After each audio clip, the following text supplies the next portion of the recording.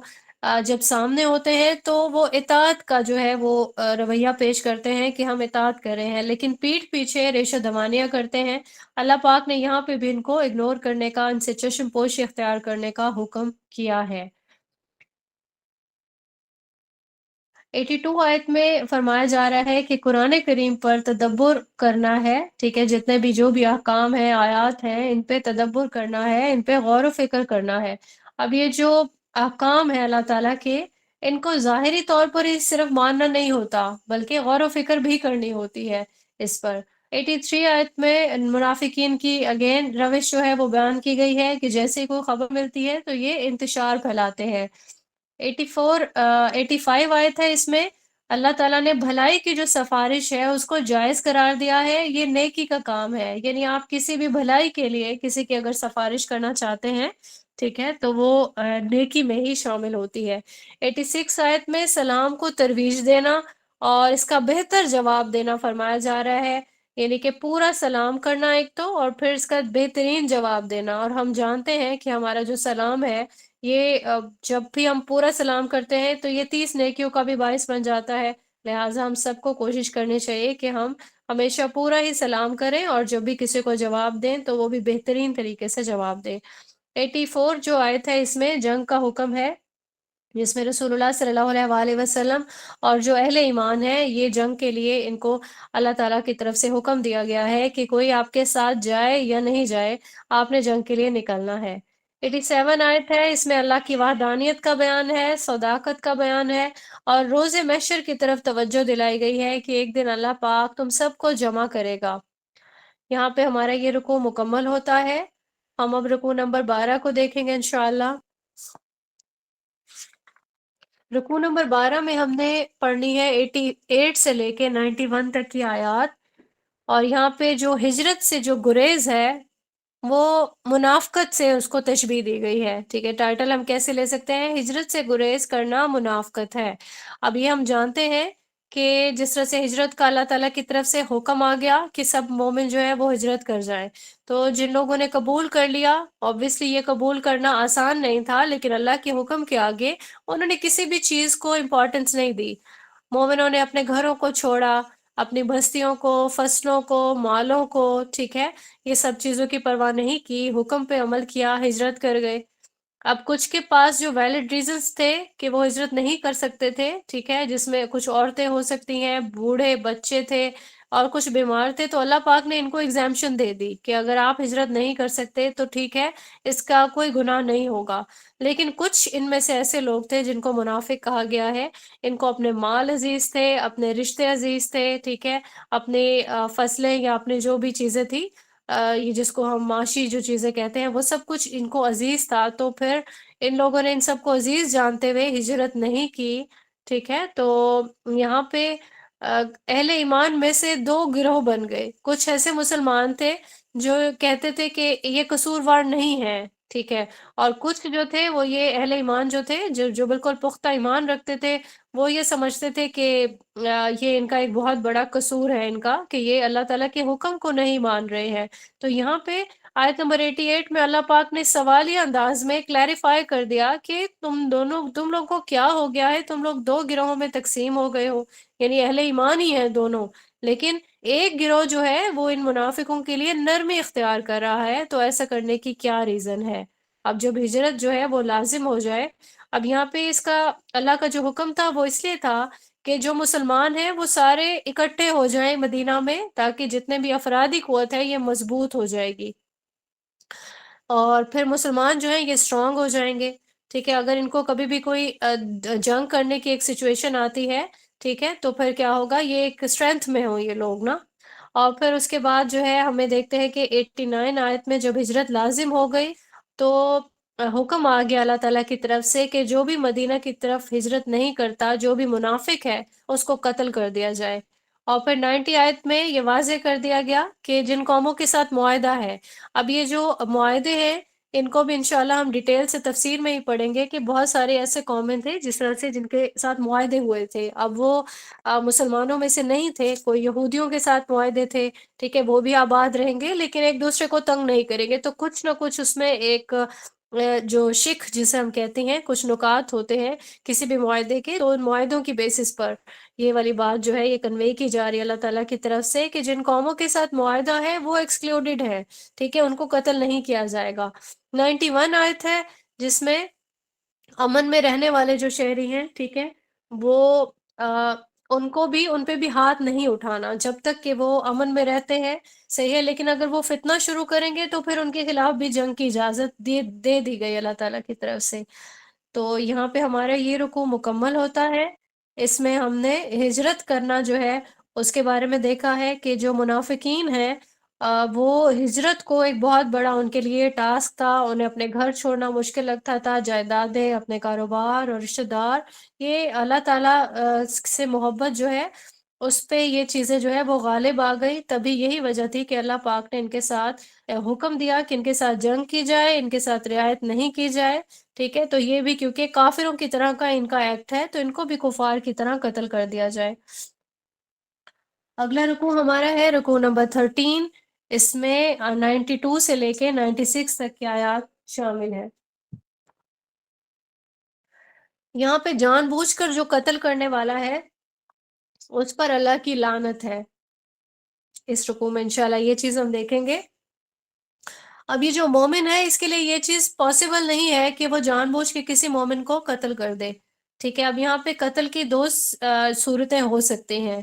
کوئی ایک جو ہے وہ غلطی سے بھی قتل ہو سکتا ہے جس کو قتل خطا کا نام دیا جاتا ہے۔ اب قتل خطا سے کیا مراد ہے، کوئی غلطی سے کسی سے گولی چل گئی یا ایکسیڈنٹ ہو گیا، ٹھیک ہے، کسی سے تیر چل گیا، اب وہ یہ چاہتا نہیں تھا ایسا کرنا کہ اگلے بندے کو یہ چیز جو ہے وہ نقصان پہنچائے، وہ جان سے چلا جائے، ٹھیک ہے، تو اس کو اس لیے اس قتل کو قتل خطا کہا جاتا ہے۔ لیکن دوسرا جو قتل ہے جو کہ جان بوجھ کے کیا جائے گا اس کو قتل عمد کہا جائے گا، اور مومن کے لیے یہ چیز کہ وہ کسی کو جان بوجھ کے قتل کر دے، ٹھیک ہے، یہ چیز جائز ہی نہیں ہے۔ غلطی کی صورت میں جو ہے وہ معافی کی سچویشن بن سکتی ہے کوئی نہ کوئی، تو 92 آیت میں ہمیں بتایا جاتا ہے کہ کوئی کسی کو جان بوجھ کے قتل نہیں کر سکتا، اگر غلطی ہو گئی کسی سے تو پھر کفارہ دینا ہوگا۔ اب جو کفارہ ہے اس میں ایک تو کفارہ ہے اللہ تعالیٰ کے حق کو مد نظر رکھتے ہوئے کہ اللہ تعالیٰ سے توبہ طائب ہونا ہے، استغفار کرنی ہے، اور دوسری چیز ہے دیت۔ دیت کا مطلب ہے پینلٹی، ٹھیک ہے، پینلٹی کس کو دی جائے گی، جو قتل ہو گیا اس کے ورثاء کو۔ اب ورثاء جو ہے یہاں پہ سچویشنز آ جاتی ہیں دو تین کہ اگر تو ورثاء مشرکین ہیں یعنی اسلام کے مخالف ہیں تو پھر یہاں پہ جو بھی قتل کرنے والا ہے جسے قتل خطا ہوا وہ صرف ایک غلام کی گردن آزاد کروائے گا، ٹھیک ہے، اور غلام آزاد کروائے گا جس کو ہم کفارہ کہتے ہیں کہ جو اللہ کا حق ہے، اور کیونکہ اس کے ورثہ اسلام دشمن ہے اس لیے وہ دیت نہیں دے گا۔ اور پھر ایک اور چیز بتائی گئی ہے کہ اگر مقتول کے ورثہ کی قوم کے ساتھ معاہدہ تھا، ٹھیک ہے، یعنی کہ وہ جو امن کے معاہدے ہوتے ہیں، اگر وہ معاہدہ تھا تو پھر وہ غلام بھی آزاد کرے گا اور دیت بھی دے گا۔ اور اگر یہاں پہ اللہ پاک نے اپنے حق میں یعنی کہ غلام کو اگر کوئی نہیں پاتا، افورڈ نہیں کر سکتا، تو پھر وہ کیا کرے گا، 2 ماہ کے مسلسل روزے رکھے گا اللہ تعالیٰ سے استغفار طلب کرنے کے لیے۔ یہاں پہ جو بھی اگر کوئی جان بوجھ کے قتل کر دیتا ہے کسی بھی مومن کا تو قتل عمد کی سزا بتائی گئی ہے کہ قتل عمد کی سزا ہے جہنم، اللہ تعالیٰ ایسے انسان کو جہنم رسید کریں گے، اللہ کا غضب اس پہ نازل ہوگا، اللہ کا عذاب آئے گا اس پر، اور اللہ کی لعنت کا مستحق ہوگا ایسا انسان۔ آیت نمبر 94 میں بتایا جاتا ہے کہ اللہ کی راہ میں قتال سے پہلے تصدیق بھی کرنی ہے، ٹھیک ہے، اگر کوئی اپنے آپ کو مومن ظاہر کر دیتا ہے، ٹھیک ہے، تو پھر اللہ کے لیے اس کو چھوڑ دو، کیونکہ جو باطن ہے اس سے صرف اللہ واقف ہے، کوئی بھی انسان کسی کے باطن سے واقف نہیں ہو سکتا۔ اگر کوئی سامنے کلمہ پڑھنے والا مسلمان اپنے آپ کو ظاہر کرتا ہے، ٹھیک ہے، تو آپ نے اس کو چھوڑ دینا ہے، آپ اس کو مسلمان ہی کنسیڈر کریں گے، چاہے اس کے دل میں جو بھی ہو۔ اور کوئی اگر یہ سوچتا ہے، کوئی مومن کہ ٹھیک ہے یہ ابھی صرف مجھے دکھانے کے لیے کلمہ پڑھ رہا ہے، میں اس کو قتل کر دوں اور پھر اس کا جو مال غنیمت ہے وہ میں حاصل کر لوں، ٹھیک ہے، تو مال غنیمت کی جو لالچ ہے اس کو بھی اللہ پاک نے بہت ناپسند فرمایا ہے، اور یہ چیز ریئلائز کروائی ہے کہ اللہ پاک کے پاس بہت بڑی بڑی جنتیں ہیں، بہت کچھ ہے اللہ کے پاس مومنوں کے لیے جو اللہ کے احکام کا احترام کرتے ہیں اور ان پہ عمل کرتے ہیں۔ آیت نمبر 95 میں جہاد کے لیے جو نکلنے والے لوگ ہیں، ٹھیک ہے، اور پھر وہ لوگ جو بہانے کر کے بیٹھے رہتے ہیں، تو اللہ پاک نے یہاں یہ چیز کا شعور دلایا ہے کہ دونوں جو پارٹیز ہیں، یعنی ایک تو وہ جن کو حکم ہوا وہ جہاد کے لیے نکل گئے، اور دوسری وہ ٹیم ہے جو کوئی نہ کوئی عذر تلاش کر لیتے ہیں، ٹھیک ہے، تو یہاں پہ یہ دونوں جو ٹیمز ہیں ان کے درجات ایک جیسے نہیں ہو سکتے۔ جو اللہ کی راہ میں نکلے مجاہد بن کے، انہوں نے اپنی جان کی بھی قربانی دینے سے دریغ نہیں کیا، اپنا مال بھی قربان کیا، تو obviously اللہ کے ہاں ان کا درجہ جو ہے وہ افضل ہے۔ 96 آیت میں اللہ پاک نے شعور دلایا ہے کہ اللہ بہت غفور ہے، اللہ بہت رحیم ہے۔ یہاں پہ ہمارا یہ رکوع نمبر 13 جو ہے وہ کمپلیٹ ہوتا ہے۔ اس میں ہم نے جان بوجھ کر قتل کرنے والے پر اللہ کی جو لعنت ہے یا پھٹکار ہے اس کا بیان پڑھا۔ اب ہم سٹارٹ کرتے ہیں رکوع نمبر 14، جس میں آیت نمبر 97 سے لے کے 100 تک کی آیات انشاءاللہ ہم کور کریں گے۔ اب جو ہجرت نہیں کر رہے تھے لوگ، ان کی حسرت ناک موت کا ایک نقشہ جو ہے وہ بتایا جا رہا ہے اس رکوع میں، کہ ہجرت کرنے سے کچھ لوگ محروم رہ گئے تھے، ٹھیک ہے، ان کے پاس کوئی بھی اپنی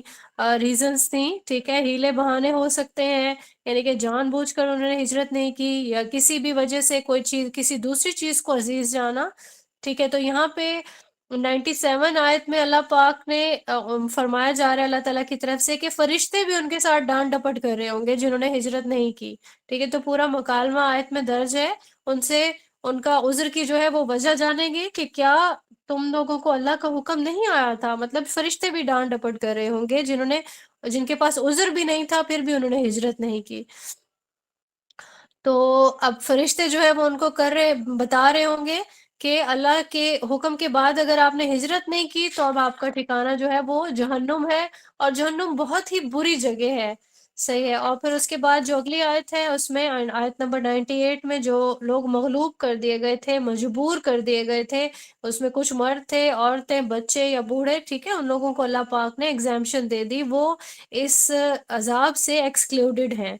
آیت نمبر 100 میں جن لوگوں نے ہجرت کی ان لوگوں کے لیے بیان ہے کہ اللہ پاک زمین میں ان کے لیے وسعت پیدا کرے گا، ان کے لیے آسانیاں ہوں گی، اور یہاں ایک اور چیز جو ہے وہ بہت بہترین طریقے سے بتائی گئی کہ ہجرت کی کسی نے نیت کر لی اور وہ روانہ ہو گیا لیکن منزل پہ بھی نہیں پہنچا، راستے میں ہی اس کو موت نے جو ہے آ لیا یا اس کو موت آ گئی، تو اللہ کے پاس اس انسان کا اجر جو ہے وہ محفوظ ہے۔ یہاں پہ ہمارا یہ رکوع مکمل ہوتا ہے۔ اگلا رکوع ہے رکوع نمبر 15۔ اس میں نماز کا جو بیان ہے وہ ملتا ہے کہ کوئی کتنے ہی خوف کے عالم میں بھی ہوگا، کسی بھی سچویشن میں نماز جو ہے وہ معاف نہیں ہے، اور ہمارے ہاں دیکھیں کہ ہم لوگوں نے نمازوں کو بہت زیادہ جو ہے وہ سمپل لیا ہوا ہے کہ ابھی پڑھ لوں گی پھر دوبارہ تھوڑی دیر میں پڑھ لوں گی، ایون قضاء کا وقت آ جاتا ہے، تو یہاں پہ بہت زیادہ توجہ دلائی گئی ہے نماز کی طرف اس رکوع میں۔ رکوع نمبر 15 ہے، یہ 101 آیت میں جو سفر کی نماز ہے اس کا حکم ہے کہ اگر کوئی سفر میں ہے، تھوڑا مشکل ہو جاتا ہے سفر میں انسانوں کو، یہ جو احکام ہے اللہ تعالیٰ نے بہت پیاری رخصت دے دی کہ اب نمازوں کو آپ قصر کر سکتے ہیں، یعنی کہ اگر 4 رکعت ہے تو اس میں 2 رکعت انسان پڑھتا ہے۔ پھر اس کے بعد 102 آیت ہے جس میں جنگ کے دوران جب دشمن کا خطرہ ہے اور دشمن کا حملہ ہو سکتا ہے تو نماز کو مزید ہاف کرنے کا حکم دے دیا، کہ یہاں پہ آپ صلاۃ الخوف جو ہے اس نماز کو کہا جاتا ہے۔ طریقہ کار کیا بتایا گیا؟ آدھا لشکر پہرا دے گا، آدھا نماز ادا کرے گا، پھر نماز ادا کر کے یہ نصف لشکر جو ہے وہ پہرا دے گا اور باقی لشکر نماز ادا کرے گا، یعنی نماز یہاں بھی ہاف ہے، لیکن کیا ہے کہ باجماعت نماز جیسے ہوتی ہے تو ایک رکعت جو ہے وہ امام کے ساتھ، باقی خود پڑھ لے، اور دوسرے لشکر کو پھر بھیج دے، ٹھیک ہے، یعنی کہ انتہائی خوف کے عالم میں بھی نماز جو ہے وہ بالکل بھی معاف نہیں ہے۔ 103 آیت ہے، اس میں جو ہے وہ فرمایا جا رہا ہے کہ بعد میں جب حالات آئیں، یعنی خوف کا وقت ختم ہو گیا، پھر جو بھی مسلمان ہے وہ سارا اپنی نماز کی پابندی پہ فوکس رہے، ٹھیک ہے، اور پھر جب بھی جو بھی کمپنسیشن ہے استغفار سے یا نوافل سے، وہ انسان کو ضرور کرنی چاہیے اللہ کے حضور، اللہ تعالیٰ سے ساتھ میں دعا بھی کرنی چاہیے کہ اللہ تعالیٰ ہمیں ہماری تمام نمازوں میں پابندی عنایت فرمائے، وقت کے ساتھ ہم اپنی نمازوں کو بہتر طریقے سے ادا کریں، آمین ثم آمین۔ 104 ہے اس رکوع کی آخری آیت، اس میں دشمن سے مقابلے کرنے میں کمزوری نہ دکھاؤ فرمایا گیا ہے، یعنی تکلیف جو ہے وہ بیان کی گئی ہے کہ جب دونوں جو وہ ہیں پارٹیز ہیں، دونوں آپس میں لڑ رہی ہیں، ٹھیک ہے، ایک اللہ تعالیٰ کی طرف سے جو ٹیم ہے، دوسری کفار کی ٹیم ہے۔ اب یہاں پہ ایک جو کفار ہے یا چاہے وہ مومن ہے، تکلیف دونوں سائڈز پہ ہوتی ہے، ٹھیک ہے، ان کے بھی لوگ جو ہے ان کی بھی ڈیتھس ہو رہی ہیں، آپ کی طرف سے بھی شہید ہو رہے ہیں، لیکن ان کے پاس اذیت ہے، ان کے پاس اس چیز کی تکلیف ہے محسوس کرنے کے لیے، لیکن آپ کے پاس اللہ ہے، ٹھیک ہے، یہ چیز ریئلائز کرائی گئی ہے مومنوں کو۔ یہاں پہ ہمارا 15واں رکوع ختم ہوتا ہے، کمپلیٹ ہوتا ہے۔ رکوع نمبر 16 آیت نمبر 105 سے لے کے 112 تک کی آیات اس میں شامل ہے۔ اس کا ٹائٹل ہے کہ عدل کرو خواہ دشمن کو فائدہ پہنچے، تو یہاں عدل کا بیان ہے۔ 105 آیت ہے جس میں رسول اللہ صلی اللہ علیہ وآلہ وسلم کو فرمایا جا رہا ہے کہ اپنے جو بھی فیصلے ہیں وہ حق کے ساتھ کریں اور اللہ سے استغفار طلب کریں، کیونکہ غلطی کسی سے بھی ہو سکتی ہے۔ 106 آیت میں یہ فرمایا جا رہا ہے، اب یہ کہ غلطی سے مراد یہ ہے کہ جب بھی کبھی کوئی بیان کیا جاتا ہے، حکم جو ہے وہ جاری کیا جاتا ہے کسی بھی عدالتی فیصلے میں، ٹھیک ہے، تو اس میں غلطی ہو سکتی ہے، کیونکہ جو بھی حکم جو ہے جاری ہوتا ہے وہ کس بیسس پہ ہوتا ہے، وہ شواہد سے، ٹھیک ہے، جو بھی فیصلے کیے جاتے ہیں عدالتوں میں شواہد ہوتے ہیں، اور پھر اسی کی بیسس پر جو ہے وہ فیصلہ کیا جاتا ہے۔ پھر اس کے بعد 107 آیت ہے جس میں خیانت کرنے والوں کے ساتھ جھگڑنے سے اللہ پاک نے منع فرمایا ہے، ان کی طرفداری کرنے سے بھی منع فرما دیا گیا۔ اور 108 آیت میں اللہ پاک نے شعور دلایا ہے کہ اللہ دیکھ رہا ہے، کوئی چھپ چھپ کے اگر کوئی پلاننگز کر رہا ہے، سازش کر رہا ہے، تو وہ اس چیز کو اپنے مائنڈ میں رکھے کہ اللہ پاک اس سے واقف ہے، اللہ پاک دیکھ رہا ہے۔ 109 آیت پہ قیامت کے دن جو ہے یہ چیز ریئلائز کرائی جا رہی ہے کہ منافقین ابھی تو قائل کر لیتے ہیں، ٹھیک ہے، ابھی تو وہ اپنے جھوٹی گواہوں سے، جھوٹ بولنے سے اور شہادتوں سے وہ قائل کر لیتے ہیں، اپنے حق میں فیصلے کروا لیتے ہیں، لیکن قیامت کے دن یہ کیا کریں گے، ٹھیک ہے، تو یہ اللہ تعالیٰ کی طرف سے ایک سوالیہ نشان ہے منافقین کے لیے۔ تو 110 میں آیت میں اللہ پاک نے اس چیز کو ریئلائز کرایا ہے کہ توبہ کر لینی چاہیے، اور توبہ کرنے والوں کے لیے اللہ پاک غفور الرحیم ہے۔ اس رکوع میں ہم نے یہ دیکھا کہ ہمیشہ جو ہے عدل قائم کرنے کی ہی مومنوں کو کوشش کرنی ہے، کیونکہ رسول اللہ صلی اللہ علیہ وآلہ وسلم کو بھی یہی حکم ہوا تھا، اور ان کے وسیلے سے تمام مسلمانوں کو بھی یہی تلقین کی گئی ہے کہ اپنے لوگوں میں سے جو ہے وہ زیادتی کرنے والوں کی حمایت نہیں کرنی ہے، عدل کرنا ہے، چاہے سے اس کا جو فائدہ ہے وہ دشمن کو ہی پہنچ جائے، ٹھیک ہے، تو عدل ہی کرنا ہے۔ 112 آیت میں بہتان کا گناہ بتایا گیا ہے۔ بہتان کیا ہوتا ہے؟ کسی پر جھوٹا الزام لگا دینا، ایون اس نے وہ کام کیا ہی نہیں لیکن اس پہ جھوٹ کا جو ہے الزام لگ گیا، تو اس کو بہتان کہا جاتا ہے، اور اس کا بہت زیادہ بڑا گناہ ہے، ٹھیک ہے، تو ایسا کام کرنے سے اللہ پاک نے منع فرما دیا۔ رکوع نمبر 17 ہم سٹارٹ کریں گے، آیت نمبر 113 سے لے کے 115 تک کی آیات اس میں شامل ہیں۔ اجماع امت کی اہمیت کی بارے میں بیان کیا گیا ہے اس میں، کہ جب بھی کبھی کسی فقہا جو ہوتے ہیں، ان کی جو اکثریت ہے وہ اگر کسی رائے پہ متفق ہو جاتے ہیں تو اس کو اجماع کہا جاتا ہے۔ اب اجماع بھی صرف فقہا کی اپنی مرضی سے نہیں ہو جاتا، بلکہ یہ شریعت کو دیکھ کے، ٹھیک ہے، تو وہاں پہ جو جتنے بھی فیصلے موجود ہیں، جتنے بھی قرآنی آیات موجود ہیں، احادیث موجود ہیں، ان کی روشنی میں اکثریت جو ہے فقہا کی وہ کسی رائے پہ متفق ہو جاتی ہے، اور پھر اس کو اجماع کہا جاتا ہے۔ اب یہاں یہ چیز فرمائی جا رہی ہے کہ جو مومن ہے وہ اختلاف نہیں کرتے، ٹھیک ہے، اگر وہ اجماع سے اختلاف کر کے اپنی کوئی راہ نکال لیں گے تو وہ راہ جو ہے وہ کفر کو لیڈ کرے گی، اور ایسا کرنے والے جو ہیں وہ اللہ کے دشمن ہوں گے، اور پھر رسول اللہ صلی اللہ علیہ وآلہ وسلم کے دشمن ہوں گے، تو اللہ پاک ان کو آپ صلی اللہ علیہ وآلہ وسلم کی امت سے علیحدہ کر دیں گے اور پھر ان کا ٹھکانہ جہنم ہوگا، اور یہ بہت بری جگہ ہے رہنے کے لیے، ٹھیک ہے؟ تو یہاں پہ ہم آیت وائز بھی دیکھ لیتے ہیں۔ 113 آیت میں اللہ کی رحمت کی وجہ سے رسول اللہ صلی اللہ علیہ وآلہ وسلم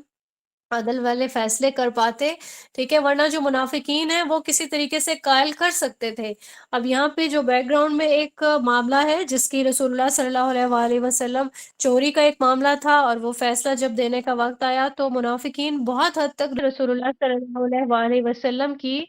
مخالفت کرنے والوں کے لیے جہنم ہے، یہ چیز بیان کی گئی ہے۔ رکوع نمبر 18 سٹارٹ کریں گے، جس میں شرک کرنے والوں کا بیان ہے۔ شرک کرنے والے در حقیقت شیطان کی پیروی کر رہے ہوتے ہیں۔ 116 سے لے کے 126 تک کی آیات اس میں شامل ہیں۔ اللہ پاک شرک کا جو ایک گناہ ہے اس کو کبھی بھی معاف نہیں فرمائیں گے، ٹھیک ہے؟ آیت نمبر 116 میں یہ چیز بیان کی گئی ہے۔ اس کے علاوہ اللہ پاک چاہیں تو کوئی بھی گناہ معاف کر سکتے ہیں۔ اور 117 آیت ہے جس میں غیر اللہ کو پکارنا، اس کا بیان ہے کہ جو لوگ دیوی دیوتاؤں کو پکار رہے ہوتے ہیں، ان کی پیروی کر رہے ہوتے ہیں، ٹھیک ہے، اپنی مدد کے لیے غیر اللہ کو پکارتے ہیں، تو ایسے کام کو شیطان کی پیروی کہا گیا ہے اللہ تعالیٰ کی طرف سے۔ اور 118 آیت ہے جس پہ شیطان پر اللہ تعالیٰ نے لعنت کی ہے۔ اب جو شیطان ہے 119 آیت میں اس کی اسائنمنٹس بیان کی گئی ہیں کہ اس کے پاس یہ اہداف ہے کہ میں امت کو بہکاؤں گا، ٹھیک ہے، روز قیامت تک بہکاتا رہوں گا، اور ایون میری پیروی میں یہ لوگ چوپایوں کے کان چیر دیں گے، ٹھیک ہے؟ تو اسی طریقے سے مشرکین کرتے بھی تھے ایسا، جانوروں کو وقف کر دیتے تھے، کسی کا کان چیر دیتے، ٹھیک ہے، کسی کو کوئی نشانی لگا دیتے اور پھر اس سے کوئی فائدہ نہیں لیتے تھے، تو یہ شیطان کی ہی پیروی کے ہی مترادف ہے، اور اللہ پاک نے اس چیز کو یہاں پہ واضح کر دیا۔ اس کے بعد تخلیق، جو اللہ کی تخلیق میں تبدیلی کا بیان ہے۔ تخلیق میں تبدیلی کیسے کرتے ہیں لوگ؟ اللہ پاک کی طرف سے یہ بہت بڑا مطلب خسارے کا سودا بتایا گیا ہے جو بھی لوگ ایسا کرتے ہیں۔ اس میں دیکھیں کہ آج بھی لوگ کر رہے ہیں، پلاسٹک سرجری شامل ہے، جینڈر چینج آپریشنز کر رہے ہیں، اس کے علاوہ بھی بہت کچھ، تو اس کو اللہ کی تخلیق میں تبدیلی کے مترادف کہا گیا ہے، ٹھیک ہے؟ تو یہ چیز اللہ کو بہت ہی ناپسند ہے۔ آیت نمبر 121 میں اللہ پاک نے فرمایا کہ ایسے لوگوں کے لیے جہنم ہے۔ آیت نمبر 122 میں نیک جو لوگ ہوں گے ان کے لیے جنت کی بشارت بیان کی گئی ہے، اور ان جنتوں میں نہریں ہوں گی، باغات ہوں گے، ٹھیک ہے؟ تو اللہ پاک نے اپنی نعمتیں یہاں بیان فرما دی۔ 123 آیت ہے جس میں اللہ پاک نے لوگوں کی جو تمنائیں ہیں، جھوٹی تمنائیں، وشفل تھنکنگز، یعنی کہ آرزویں کہ ہماری بخشش ہو جائے گی، اللہ پاک کے ہم بہت نیک لوگ ہیں یا ہم بہت لاڈلے ہیں، ٹھیک ہے؟ تو ایسا نہیں ہونے والا۔ اللہ پاک نے یہاں یہ چیز بتائی ہے کہ اعمال کا بدلہ آپ کو مل کے ہی رہے گا، ٹھیک ہے؟ تو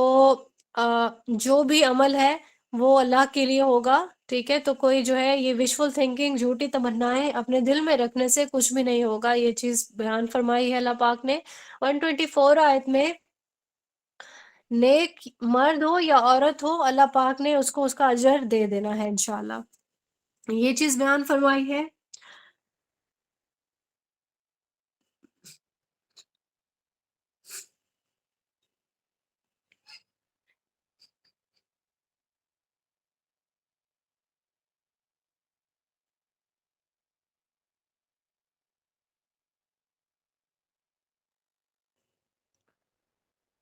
125 آیت ہے، اللہ کے آگے سر تسلیم خم کرنے والا احسان کے درجے کو پہنچ جائے گا۔ یہاں پہ ایک مثال جو ہے وہ حضرت ابراہیم علیہ السلام کی دی گئی ہے، خلیل اللہ ان کا لقب تھا۔ اب یہاں یہ جو خلیل اللہ مطلب اللہ کا دوست، تو بہت زیادہ اللہ پاک نے ان سے ٹیسٹ لیا۔ ہم جانتے ہیں کہ کیسے حضرت ابراہیم علیہ السلام نے جیسے ہی اللہ کا حکم آیا تو اپنی جو فیملی تھی، اپنے بیٹے کو، اپنی بیوی کو، انہوں نے حجاز میں جو بالکل بیابان سرزمین تھی وہاں آباد کیا، ٹھیک ہے؟ پھر اس کے بعد حضرت اسماعیل علیہ السلام کو قربان کرنے کا حکم آیا تو انہوں نے اس میں بھی بالکل دیر نہیں کی۔ یہی وجہ ہے کہ یہاں پہ ان کا تذکرہ اللہ پاک نے کیا۔ یہاں پہ ہمارا یہ رکوع مکمل ہوتا ہے۔ رکوع نمبر 19 دیکھیں گے انشاءاللہ، 127 سے لے کے 134 تک کی آیات اس میں شامل ہے۔ آیت نمبر 127 میں یتیم لڑکیوں کے بارے میں کیئرفل رہنے کے بارے میں حکم دیا اللہ پاک نے کہ ایسی لڑکیوں سے جو یتیم ہو، اگر آپ ان کے ساتھ انصاف نہ کر سکو تو ان کے ساتھ نکاح نہ کرو، ٹھیک ہے؟ اس کے علاوہ دوسری عورتوں سے نکاح کرو، 2 کرنا چاہو، 3 یا 4 تک کی لمٹ جو ہے وہ دی گئی ہے، ان کے ساتھ نکاح کر لو، لیکن یتیم لڑکیاں جو ہیں ان کے حقوق کا بہت زیادہ ان کے لیے کانشیس رہنے کا حکم کیا گیا ہے۔ اس کے بعد 128 آیت ہے جس میں خاص طور پر جو شوہر ہیں وہ بیویوں کے حقوق وہ ادا کرے، لیکن اگر کوئی فیمیل یہ محسوس کرتی ہے کہ اس کا شوہر اس کی طرف توجہ نہیں دے رہا تو پھر وہ صلح کی صورت کوئی نہ کوئی پیدا کرے، کچھ اپنے حقوق سے خود ہی دستبردار ہو جائے یا مہر میں سے کچھ معاف کر کے شوہر کی دلجوئی کرنے کی کوشش کرے، کیونکہ اللہ بھی یہی چاہتا ہے کہ گھر بسا رہے۔ 129 آیت میں فرمایا جا رہا ہے کہ اگر عدل نہ کر سکو تو پھر صرف ایک ہی شادی کافی ہے، ٹھیک ہے؟ پھر یہ 2 3 4 والی آپشن آپٹ کرنے کی ضرورت نہیں ہے، عدل جو ہے وہ بیسک کرائیٹیریا ہے۔ 130 آیت میں میاں بیوی کے درمیان میں اگر تو موافقت نہیں رہے، ٹھیک ہے، موافقت رہے، ٹھیک ہے، جدائی نہ ہو، لیکن اگر ان کی آپس میں نہیں بن رہی، ٹھیک ہے، لڑائی رہتی ہے، جھگڑا رہتا ہے اور یہ چیزیں اپنے ایکسٹریم کو پہنچ گئی ہیں، تو یہاں اللہ تعالیٰ نے آپشن دی ہے کہ علیحدہ ہو جاؤ۔ پھر اگر علیحدہ ہو گئے ہو تو پھر اللہ تعالیٰ پہ توکل رکھیں کہ اللہ پاک اپنے فضل سے دونوں کو ہی غنی فرما دیں گے انشاءاللہ۔ 132 آیت میں اللہ پاک کا فرمان جو ہے وہ یہ ہے کہ آسمانوں اور زمین میں جو چیزیں بھی ہیں وہ اللہ ہی کی ہیں، اگر اللہ چاہے تو سب کے سب ختم ہو سکتے ہیں، اللہ چاہے تو پوری قوموں کو نیست و نابود کر دے اور پھر سب کو ریپلیس کر دے، کوئی نئی قوم لے آئے، ٹھیک ہے؟ تو اللہ تعالیٰ سبھی چیزوں پر قادر ہے۔ 133 آیت میں بیان فرمایا گیا ہے کہ جو دنیا کی جد و جہد کرنے والے لوگ ہیں ان کو توجہ دلائی گئی ہے کہ اللہ کے پاس اس سے بہت زیادہ ہے، لہذا ساری جو محنتیں ہیں وہ دنیا کے لیے نہیں کرو۔ اس پارے کا جو آخری رکوع ہے رکوع نمبر 20، جس میں 135 سے لے کے 141 تک کی آیات شامل ہیں، اس میں ظلم اور استحصال کے خلاف جد و جہد کرنے کا حکم ہے، معاشرے میں عدل و انصاف کے قیام کے لیے کھڑے ہونے کا حکم ہے کہ جد و جہد کرو ظلم کے خلاف۔ اللہ کو صرف یہی نیکی مطلوب نہیں ہے کہ کوئی مسجد میں بیٹھ جاتا ہے، وہاں بیٹھ کے اللہ اللہ کرتا رہتا ہے، بلکہ اللہ کا حکم کیا ہے کہ باہر نکلو، ظالموں کے ساتھ جو ہے ان کے ساتھ انہیں ظلم سے روکو، ان کے خلاف جنگ کرو۔ 135 آیت میں یہ چیز بیان کی گئی ہے کہ عدل کا فیصلہ کرو، خواہ عدل کا فیصلہ تمہارے والدین کے لیے کہ والدین کے خلاف ہو، تمہارے رشتہ داروں کے خلاف ہو، یا خود تمہاری اپنی ذات کے خلاف ہو، ٹھیک ہے؟ تو عدل کے معاملے میں کبھی بھی خواہشات کی پیروی نہیں کرنی ہے۔ اس کے بعد 136 آیت میں فرمایا جا رہا ہے ایمان کا جو پیرامیٹر ہے وہ کیا ہے؟ اللہ پر ایمان لانا ہے، رسول اللہ صلی اللہ علیہ وآلہ وسلم پر ایمان لانا ہے، کتاب پر اور پچھلی تمام کتابوں پر، اور جو کوئی اس کا انکار کرے گا، یعنی اللہ پر ایمان لانا، فرشتوں، کتابوں، رسولوں یا قیامت کے دن پر، تو پھر وہ گمراہ ہو جائے گا۔ 137 اور 138 آیت میں ایمان لانے کے بعد اگر کوئی کفر کرتا ہے اور پھر اسی کفر میں اگر بڑھتا چلا جاتا ہے تو ان کے بارے میں بیان ہے کہ ان کی مغفرت نہیں کی جائے گی، ان کے لیے دردناک عذاب ہے۔ 139 آیت ہے جس میں مومنوں کو جو منافقین کا بیان ہے کہ وہ مومنوں کو چھوڑ کر کافروں سے دوستی کر لیتے ہیں اور وہ یہ سمجھتے ہیں کہ اس سے ان کی عزت میں اضافہ ہوگا، تو ان کو ریئلائز کروایا گیا ہے کہ عزت ساری کی ساری اللہ کے اختیار میں ہے، اللہ کے ہاتھ میں ہے، اللہ جسے چاہتا ہے عزت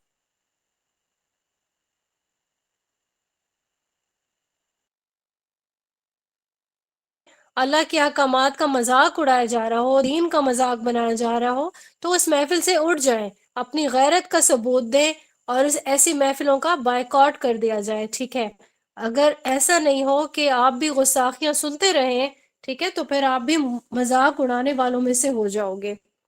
141 میں منافقوں کی روش بتائی گئی ہے کہ وہ کیا چاہتے ہیں کہ مسلمانوں کے ساتھ بھی بنا کے رکھیں اور کافروں کے ساتھ بھی۔ اب کیا ہوگا، ان سے بھی تعلق رکھ کے فائدہ حاصل کریں گے اور مسلمانوں سے بھی۔ اب جب بھی مسلمانوں کو کامیابی ملے گی تو کہیں گے کہ ہم آپ کے ساتھ ہیں، لہٰذا مال غنیمت میں سے ہمارا بھی حصہ رکھیں، اور اگر کافروں کو کامیابی حاصل ہو تو کہتے ہیں ہم تمہاری مسلمانوں سے حفاظت کر رہے تھے، ٹھیک ہے، یعنی کہ یوں سمجھ لیں کہ یہ دو کشتیوں کے سوار ہیں، اور نہ ادھر کے نہ ادھر کے. تو یہاں پہ اللہ تعالیٰ نے یہ چیز ریئلائز کرائی ہے کہ منافق جو ہے ان کے لیے جہنم ہے، ان کے لیے کوئی اور راستہ نہیں ہے، اور انہیں قیامت کے دن انہیں کفار کے ساتھ ہی اٹھایا جائے گا. اللہ تعالیٰ سے ہمیشہ دعا کرنی چاہیے کہ اللہ تعالیٰ ہمیں نفاق کے مر سے محفوظ رکھیں. آمین ثم آمین. اس کے بعد 142 آیت میں منافقین کا جو ان کے جو ظاہری اعمال ہے ان کا بیان ہے کہ کیسے وہ نمازوں میں کھڑے بھی ہوتے ہیں تو بہت بے دلی سے نماز پڑھ رہے ہوتے ہیں، اور وہ چیز فیل بھی ہو رہی ہوتی ہے، یعنی دکھاوے کی ایک نماز ہوتی ہے ان کی.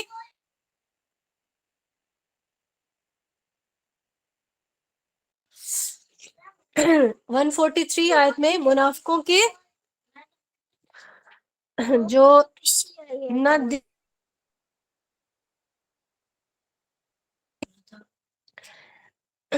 تو نہ یہ دین کے ہوتے ہیں نہ ہی یہ دنیا کے ہوتے ہیں، کہ کیونکہ جو بھی دو کشتیوں کا مسافر ہوگا، ٹھیک ہے، وہ پھر کہیں کا نہیں رہے گا. یہی وجہ ہے کہ اللہ تعالیٰ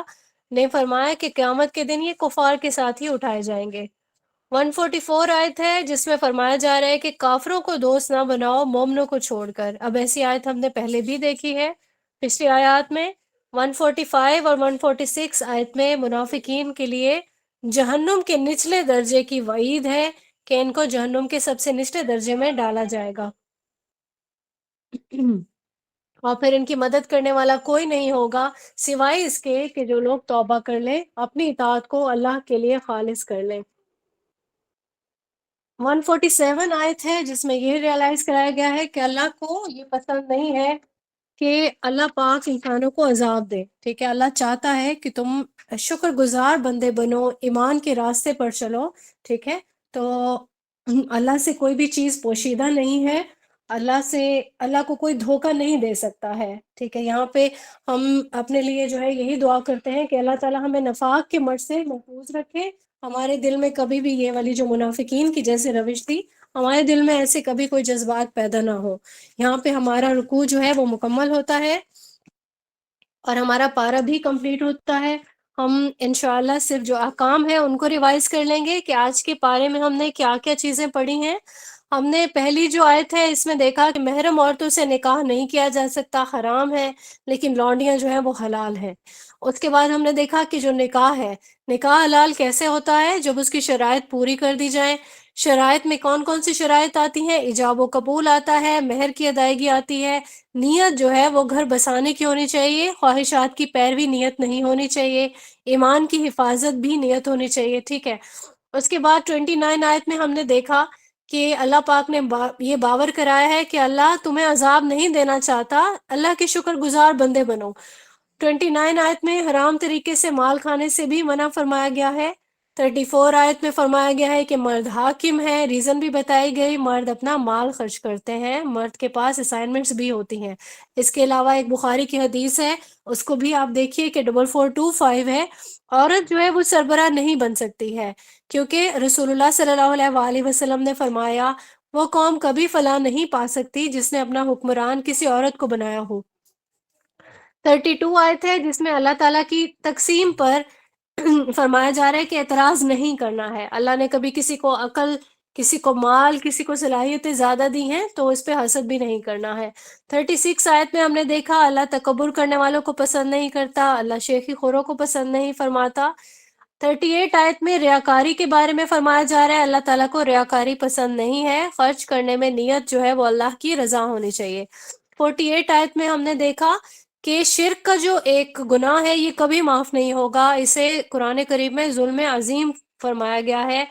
54 آیت ہے جس میں حسد کرنے سے منع فرمایا گیا ہے. 58 آیت میں امانتوں کی پاسداری کا حکم ہے. 65 میں رسول اللہ صلی اللہ علیہ وآلہ وسلم کے فیصلوں کو نہ ماننے والوں کو منافق کہا گیا ہے. ایمان کا یہ تقاضا ہے کہ فیصلوں پر راضی رہو اور دل میں بھی تنگی محسوس نہیں کرو. 78 آیت میں بدشگونی کا تذکرہ ہے کہ اچھائی اللہ کی طرف سے ہے، برائی معاذ اللہ رسول اللہ صلی اللہ علیہ وآلہ وسلم کے فیصلوں کی وجہ سے. تو 115 آیت آتی ہے، اس میں ہم نے دیکھا کہ اجماع سے مومن منہ نہیں موڑ سکتا. اہل ایمان جو ہے وہ صرف قرآن و سنت کے ریفرنس سے ہی رہنمائی لے سکتے ہیں، کوئی دوسری رائے اختیار نہیں کر سکتے مومن. 119 آیت ہے جس میں اللہ کی تخلیق میں کوئی بگاڑ کرے گا تو وہ شیطان کے ساتھی ہیں اور یہ لوگ خسارے کا سودا کرنے والے ہیں۔ 129 آیت ہے جس میں بیویوں کے عدل کا بیان ہے، اگر ایک سے زیادہ بیویاں ہیں تو ان میں عدل کرنا چاہیے۔ 140 آیت ہے رب کی نافرمانی والی مجالس سے اٹھ جانا ہے، ٹھیک ہے، ان کا پارٹ کبھی نہیں بننا ہے۔ پھر اس کے بعد جو بھی انسان حلال کو حلال کہتا ہے، جو بھی اللہ نے حلال کر دیا اور اللہ نے جسے حرام کہا اس کو وہ حرام جانتا ہے، ایسے مومنوں کے پر اللہ تعالیٰ کے انعامات ہوں گے۔ وہ انعامات کون کون سے ہوں گے؟ یہ ہم نے 31 آیت میں دیکھا کہ ایسے لوگوں کے گناہ معاف ہو جائیں گے، دنیا اور آخرت میں ان کو عزت نصیب ہوگی۔ 40 آیت میں ہم نے دیکھا کہ نیکی کا اجر دگنا ملے گا، اب یہ 2 گنا سے زیادہ بھی ہو سکتا ہے۔ اب دیکھیں نیکی ایک ہے اور اس کا اجر جو ہے وہ کئی گنا۔ پھر اس کے بعد 57 اور 124 آیت میں جنت میں داخلے کی بشارت ہے۔ اللہ تعالیٰ سے ہمیں دعا کرنی ہے کہ اللہ پاک ہم سب کو جنت میں جگہ عنایت فرمائے، ہمارے گناہوں کو معاف فرمائے اور ہمیں صراط مستقیم پہ چلنے کی توفیق عطا فرمائے۔ وآخر دعوانا ان الحمد للہ رب العالمین۔ سبحانک اللہم و بحمدک اشہد ان لا الہ الا انت نستغفرک و نتوب الیک۔ السلام علیکم ورحمۃ اللہ وبرکاتہ۔